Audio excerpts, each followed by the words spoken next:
একটা কথা আছে যে একমাত্র বোকা ছাড়া কেউ ভবিষ্যৎ প্রেডিক্ট করার চেষ্টা করে না, এবং আমরা ওই ভবিষ্যৎ প্রেডিক্ট করার চেষ্টা করব না, কারণ আমরা কেউই আসলে জানি না ভবিষ্যৎ কোন দিকে যাচ্ছে। বাট আমাদের একটু হইলেও তো প্ল্যান করতে হবে, তাই না, যে আমরা আমাদের ক্যারিয়ারটা কোন দিকে নিব। বেশি ইম্পর্টেন্ট হলো কোন জিনিস আমরা আসলে শিখবো না। এগুলো যদি আমরা বুঝতে না পারি তাহলে ইন্টারনেট এর এবং এই ডিজিটাল এন্টারপ্রেনারশিপ দুনিয়ার যে র্যাপিড প্রোগ্রেশন হচ্ছে, এই প্রোগ্রেশনে আমরা অনেক পিছিয়ে যাবো এবং অনেক ক্ষেত্রে অবসলিটও হয়ে যেতে পারি। আমাদেরকে কেউ আর গোনায় ধরবে না। আমি আরো 5টা স্কিল নিয়ে কথা বলবো, যে 5টা স্কিলের কোনটা যদি আপনি শেখেন তাহলে আগামী 5 বছরের জন্য আপনি সেফ। 5 বছরের বেশি টাইমলাইন আমি বলতেছি না, প্রেডিক্ট করাটা আসলেও বেশ কষ্টকর। চল শুরু করা যাক। বাট তার আগে আমি একটা জিনিস আপনাদের বোঝাতে চাই, সেটা হলো আমি কি একজন জেনারেলিস্ট হব নাকি আমি একজন স্পেশালিস্ট হব। আমি একটা উদাহরণ দিয়ে আপনাদের বোঝাই। মনে করেন আমি ঠিক করলাম আমি একজন ফেসবুক এক্সপার্ট হব। এটা একটা specialist job. Facebook ad expert যদি আমি হইতে চাই, এটা স্পেশালিস্ট রোল।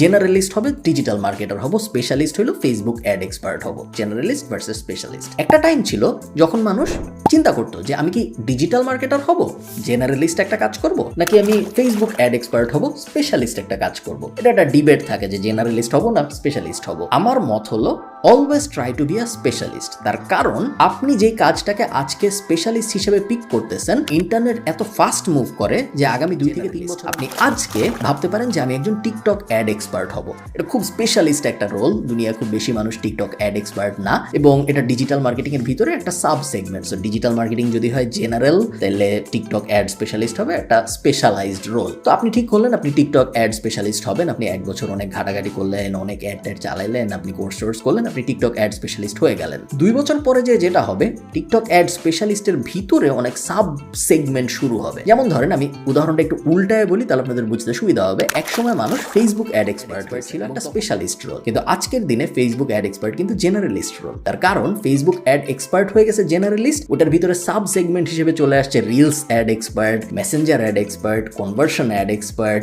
সিআরও এক্সপার্ট, এরকম বিভিন্ন জিনিস যেগুলো ফেসবুক অ্যাডের ভিতরেরই সাব শর্টস এক্সপার্ট ইত্যাদি ইত্যাদি চলে আসছে। সো যেই জিনিস আজ 3 বছরের মধ্যে দুনিয়ার আপডেটের কারণে, কোম্পানির আপডেটের কারণে, ইন্টারনেটের আপডেটের কারণে ওইটাই হয়ে যাবে একটা জেনারেলাইজড রোল। আপনি চেষ্টা করবেন সবসময় একজন স্পেশালিস্ট হওয়ার, এবং তারপরে কিছুদিন পরে যে আপনি যখন দেখবেন ওই জিনিসটা আপনি যেটা দিয়ে স্পেশালাইজড ছিলেন ওটা এখন জেনারেলাইজড হয়ে গেছে, তখন আপনি আবার ওইটার ভিতর থেকে আরেকটা সাব সেগমেন্ট পিক করবেন যেটার উপরে আপনি আবার স্পেশালাইজড হবেন। তারপর 5 বছর পরে আপনি আবার জেনারেলাইজড হয়ে যাবেন এবং এই জিনিস চলতেই থাকবে আপনার সারা জীবন। প্রথম যে স্কিল আমরা পিক করছি সেটা হলো সেলস। সেলস দুনিয়ার সবচেয়ে ইম্পর্টেন্ট স্কিলগুলোর একটা, এবং আপনি যদি সেলসে ভালো হন আপনি দুনিয়ার কোথাও কখনো আটকাবেন না। এখানে আমি 2টা জিনিস বলে রাখি, সেটা হলো নট বাংলাদেশি সেলস, দরজায় দরজায় যাবেন বা মানুষের ফোন দিয়ে জ্বালাবেন, ওই ধরনের সেলসের কথা আমি বলতেছি না। আমি পারসুয়েশন বেসড সেলসের কথা বলতেছি। কথা শুনে আপনার কাছ থেকে সলিউশন নিতে চাবে বা আপনার লেখা পড়ে আপনার কাছ থেকে সলিউশন নিতে চাবে, ওই ধরনের সেলসের কথা বলছি। এবং সেলস শেখাটা যদি আপনি এটার সাথে ইংলিশকে কম্বাইন করতে পারেন, যে আমি সেলসেও ভালো প্লাস আমার ইংলিশও মোটামুটি ওকে, এই দুটো একটা ডেডলি কম্বো। দুনিয়ার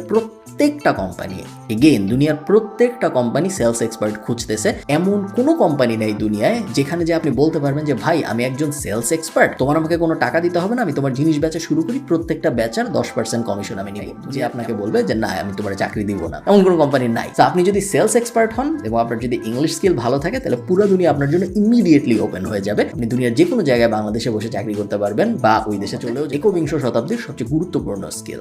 সেকেন্ড, এনিথিং এআই। 14 বছর পর সাধারণত জেনারেলি 14 বছর পর একটা রেভলিউশন আসে, এবং ওই রেভলিউশনের ওয়েভ, ওই রেভলিউশনের ঢেউ যদি আপনি ধরতে পারেন তাহলে ওই ঢেউই আপনাকে উপরে নিয়ে যাবে। আপনার কষ্ট করে আর নিজের উপরে উঠতে হবে না সাঁতরায়। এআই এর একটা ওয়েভ চলতেছে, আমরা জানি। এআই রিলেটেড যে কোনো কিছু আপনি যদি শিখতে পারেন, সেটা প্রম্পট ইঞ্জিনিয়ারিং থেকে শুরু করে মিড জার্নি এক্সপার্ট হওয়া থেকে শুরু করে এআই এর টুল বানানো থেকে শুরু করে যে কোনো কিছু হইতে পারে। আমি রেকমেন্ড করবো আপনি আজকে ফাইবারে যাবেন, আপনি আজকে আপওয়ার্ডকে যাবেন এবং জব ডেসক্রিপশন পড়বেন, দেখবেন মানুষ আসলে কি চায়।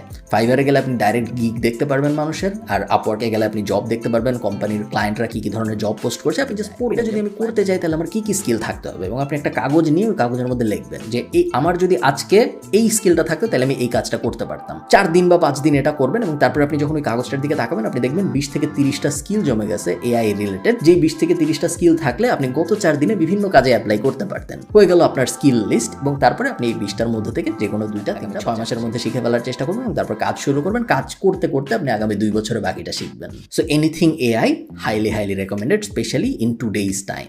Third, copy Bangla and English দুইটাই কাজ করে, বাট ইংলিশ সবচেয়ে বেশি কাজ করে, কারণ সিম্পলি বিকজ ইংলিশের মার্কেটটা অনেক বড়। এমন না যে বাংলা কাজ করে না, বাংলায়ও যারা খুব ভালো লিখতে পারে তাদেরও কিন্তু অনেক ডিমান্ড। আপনারা জানেন যে কপিরাইটিং নিয়ে বাংলা কপিরাইটিং নিয়ে অনেক কোম্পানি এখন regularly Bangla copy writer hire করতেছে যারা ভালো লিখতে পারে। আমি নিজেই দেখেছি আমাদের নেটওয়ার্কের ভিতরে প্যাসিভ জার্নাল স্টুডেন্টদের হায়ার করেছে যারা ভালো লিখতে পারে। প্যাসিভ জার্নালের ভিতরে কপিরাইটিং নিয়ে কোর্সও নাই এই মুহূর্তে, বাট তারপরে আমি দেখেছি যে আমাদের কাছেও যেহেতু বিভিন্ন কোম্পানিরা রিচ আউট করে যে অমুক স্কিলের লোক লাগবে, কপিরাইটিং বিষয়ে লিখতে পারাটা একটা স্কিল, এবং এই স্কিলের সাথে লিখতে পারার স্কিলের কোনো সম্পর্ক নাই। সবাই ইংলিশে লিখতে পারে, বাট সবাই শেক্সপিয়ার না।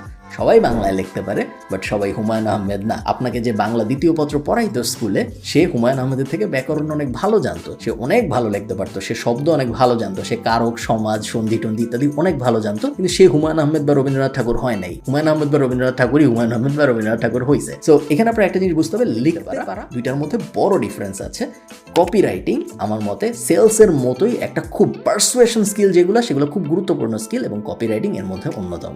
ফোর্থ, ভিডিও এডিটিং, যেটা আমাদের 9টা স্কিলের লিস্টেও ছিল, আমি আজকেও বলতেছি, এবং স্পেসিফিক্যালি বাংলাদেশের জন্য বলছি। বাংলাদেশে আগামী 5 থেকে অনেক মানুষ ভিডিও এডিটর খুঁজবে, এবং এনাফ ভিডিও এডিটরের সাপ্লাই এই মুহূর্তে বাংলাদেশে নাই। সবাই ভিডিও এডিটর খুঁজতেছে, শুধুমাত্র কন্টেন্ট ক্রিয়েটর না, আমরা তো খুঁজতেছি, বাট কোম্পানিরা, প্রত্যেকটা কোম্পানি ভিডিও এডিটর খুঁজতেছে, কারণ প্রত্যেকটা কোম্পানি এখন হয়ে গেছে কন্টেন্ট ফার্স্ট কোম্পানি। সবাই জানে যে আমরা যদি কন্টেন্ট না বানাই, আমাদের ইনফ্লুয়েন্সার হইতে হবে না, বাট আমরা যদি কন্টেন্ট না বানাই আমরা আস্তে আস্তে ইররেলেভেন্ট হয়ে যাবো। এবং প্রত্যেকটা কোম্পানির এখন ডিজিটাল মার্কেটিং উইং আসতেছে, যেটা আমরা 3 বছর আগে যখন আমি ডিজিটাল মার্কেটিং এ মাস্টার্স করতেছি আমরা কল্পনাও করিনি, যে কল্পনা করছি, বাট আমরা কোম্পানি ডিজিটাল মার্কেটিং কে সিরিয়াসলি নেবে। এখন আপনি দেখেন যে প্রত্যেকটা কোম্পানির রেগুলার মার্কেটিং ডিভিশন আছে, ডিজিটাল মার্কেটিং ডিভিশন আছে, যেটা 3 বছর আগে ছিল না। সবাই এখন কিভাবে কন্টেন্ট বানাবো, প্রত্যেকদিন কিভাবে পোস্ট করবো, এগুলো নিয়ে চিন্তা ভাবনা করতেছে, এবং ভিডিও এডিটরের চাহিদা প্রতিনিয়ত বাড়ছে। অনেকে আমাকে বলে, স্পেশালি গত 3-4 মাসে এআই এর বুম হওয়ার কারণে এখন আরো বেশি বলতেছে যে ভাই আমি অমুক টুল দিয়ে চ্যাট জিপিটি দিয়ে স্ক্রিপ্ট লিখবো, আমি সিনথেসিয়া দিয়ে ভিডিও বানাবো, আমি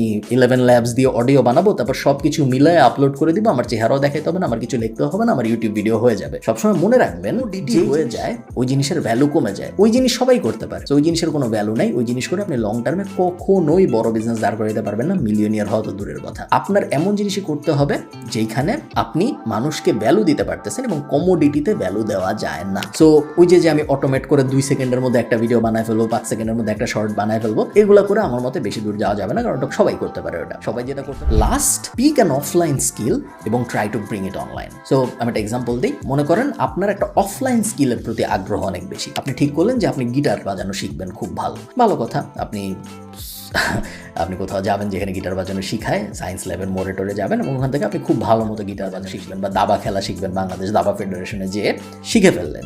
এইবার আপনি চিন্তা করেন আপনার স্কিলটা কিভাবে অনলাইনে নিয়ে আসা যায়। আপনি যদি ইউটিউবে যে চেস প্লেয়ার অনলাইন লিখে সার্চ দেন, আপনি দেখবেন হাজার ইউটিউব চ্যানেল যারা দাবা খেলা অ্যানালাইজ করতেছে বসে বসে, এবং মিলিয়ন। justinsguitar.com এ গেলে দেখবেন ও অনলাইনে গিটার শিখাই একটা বিশাল বিজনেস দাঁড় করায় ফেলছে। অফলাইন স্কিল যেগুলো আছে ওগুলোর প্রত্যেকটারই অনলাইনেও ডিমান্ড আছে, বাট বেশিরভাগ মানুষ বুঝে না যে তাদের অফলাইন স্কিলটাকে যদি তারা ট্রান্সলেট করে অনলাইনে নিয়ে আসতে পারে, তাইলে সে অনলাইনে খুব বড় একটা কম্পিটিটিভ অ্যাডভান্টেজ পাবে। কারণ অনলাইনে সাধারণ মানুষ অনলাইনে কিভাবে জিনিসপত্র করা যায় এগুলো নিয়ে চিন্তা করে। অনলাইনের যে একজন উদ্যোক্তা, সে সারাক্ষণ উঠেই চিন্তা করে যে আমি ওয়েবসাইট বানাবো, আমি অ্যাফিলিয়েট মার্কেটিং করবো, অ্যাড বানাবো, এই সেই।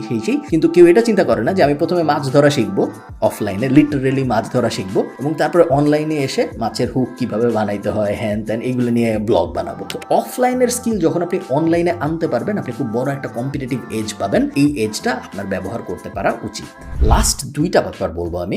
প্রথম কথা হইল, যেই স্কিলই আপনি শিখবেন চেষ্টা করেন ওই স্কিলের। তো আপনি ফেসবুক অ্যাড এক্সপার্ট হইলেন, কিন্তু আপনি ডিজিটাল মার্কেটিং এর বাকি কিছু বুঝলেন না। গুগল অ্যাড কি জিনিস আপনাকে জিজ্ঞেস করলে আপনি বললেন যে আমি তো খালি Facebook ad expert, Google ad এক্সপার্টের কিছু আমি জানি না, গুগল অ্যাড কি জিনিস আমি জানিও না, গুগল যে অ্যাড দিতে পারে এটাই আমি জানতাম না। এই ধরনের জিনিস যেন আপনার সাথে না হয়। চেষ্টা করবেন একটা ফুল স্কেলড, বা ওই যে বলে হলো ফুল স্ট্যাক ডিজিটাল মার্কেটার হইতে, বা ফুল স্ট্যাক যেই স্কিলে আপনি শেখেন ওই স্কিলের ফুল স্ট্যাক ভার্সনটা হইতে। কারণ যখন একটা ক্লায়েন্ট আপনার কাছে আসবে, সেগমেন্টের কোয়েশ্চেনটাই আপনাকে করবে না, সে জেনারেল অনেক কোয়েশ্চেন করবে। ওই জেনারেল কোয়েশ্চেনগুলোর উত্তর যদি আপনি দিতে না পারেন, বা আপনি যখন একটা ইন্টারভিউতে যাবেন আপনি যখন জেনারেল প্রশ্নের উত্তর দিতে পারবেন না, আপনার ওই ইন্টারভিউতে সফল হওয়ার চান্স আসলে অনেক কমে যাবে। তো এটা যেন না হয় আপনার সাথে। এবং সেকেন্ড যে কথাটা আমি বলবো সেটা হলো, এত কিছু তো আপনি বুঝলেন, যে ভালো কথা শিখবো কেমনে, এখন কিভাবে কোনো কিছু শিখতে হয় এটা নিয়ে আমার একটা ভিডিও আছে, পুরোপুরি ফ্রি কিছু মেথডের কথা বলা আছে, যেটাতে আপনি মোটামুটি ভাবে দুনিয়ার যে কোনো কিছু শিখে ফেলতে পারবেন। ওই ভিডিওটা যদি আপনি এই ভিডিওটার পরে দেখেন, তাহলে আমার ধারণা আপনি খুব সুন্দর একটা ট্র্যাকে বা রাস্তায় উঠে যাবেন। বাকিটা আপনার ব্যাপার, আপনি রাস্তায় কত দূর হাঁটেন বা আদৌ হাঁটেন কিনা। ভালো থাকেন সবাই, সবার সাথে আমার দেখা হবে পরের কোনো একটা ভিডিওতে।